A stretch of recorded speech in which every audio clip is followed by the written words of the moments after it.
Talk to me about these trips that you've taken and what's prompted you to take these trips and what overall you've learned most about yourself with these trips. Okay. What trips are we talking about? Your most recent one in Peru. Okay. Well, I have an opinion that there are ways of reaching higher levels of consciousness through discomfort and suffering and trying to find peace. You know, I mean, martial arts is a perfect vessel to do it in, as is you know, something like hot yoga or any kind of endurance sport where you're really pushing yourself to the limit. You have to find a place where you find peace in discomfort and suffering. And I also think you know, travel does a similar thing. If you obviously, if you're not going to like typical vacation spots, if you're putting yourself in a difficult circumstance, you know, out of the ordinary, different diet, different living circumstances, you'll grow as a person. And I also think the same, and if not even more powerful, can be said for psychedelic compounds. So this has been something that's been of interest to me over the past year or so, and that led me to Peru. For me, the obvious one, the first one for me was ayahuasca. I'd read so much about it, and you know, how it's you know, it's a natural form of dimethyltryptamine, and it's being used for thousands of years by shamans. And I just think Western culture kind of got out of the habit of using teacher plants, and I think it's a shame, because I think that's the key to the next level of our evolution. So for me, the obvious thing to do was to go to the source, just like I did with martial arts when I went to China. You know, I like martial arts, I'm going to go to the Shaolin Temple. You know, I think psychedelics could be very important to my growth as a person, so I'm going to go to a shaman in Peru.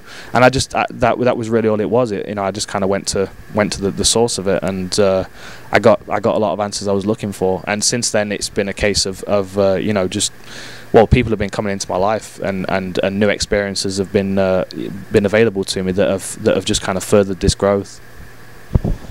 In one sense, I'd be completely terrified to do what you did, you know, because you're not in control. Like, and it's kind of like the situation that you're in now. You're not really in control, you know. You're just letting something happen and just kind of hope that it all works itself out.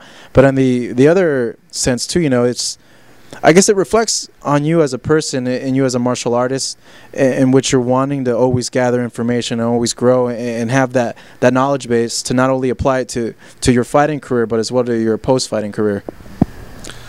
I just always try and kind of keep reaching forward. You know, a lot of people get a position where they're stagnant. They have a comfort zone, you know, and whatever that is, whether it's a TV show they like or a particular food that they like, they'll just introduce it to their life regularly. So it's a comfort for them.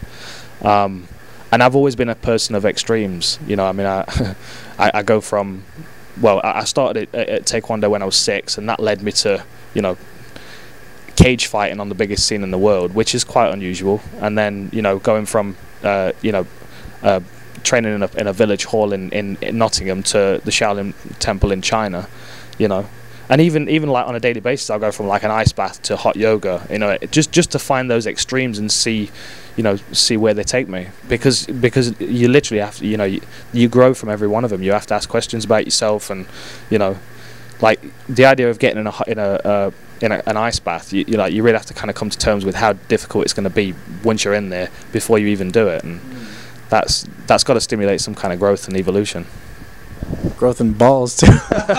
No, they shrink pretty quick. Yeah, in the ice bath.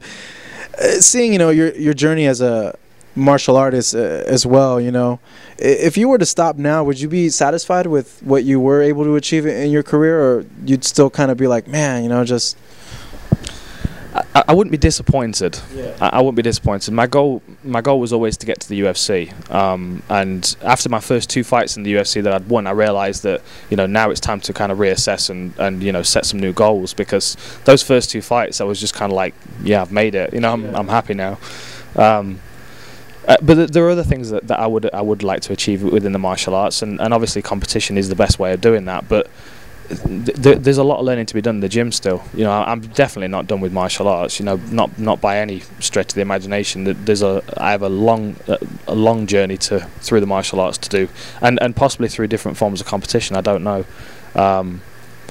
but yeah, I carry martial arts wherever I go, and you know, to be forcibly removed from competition would be frustrating, but it's a long way from the end of it. You know.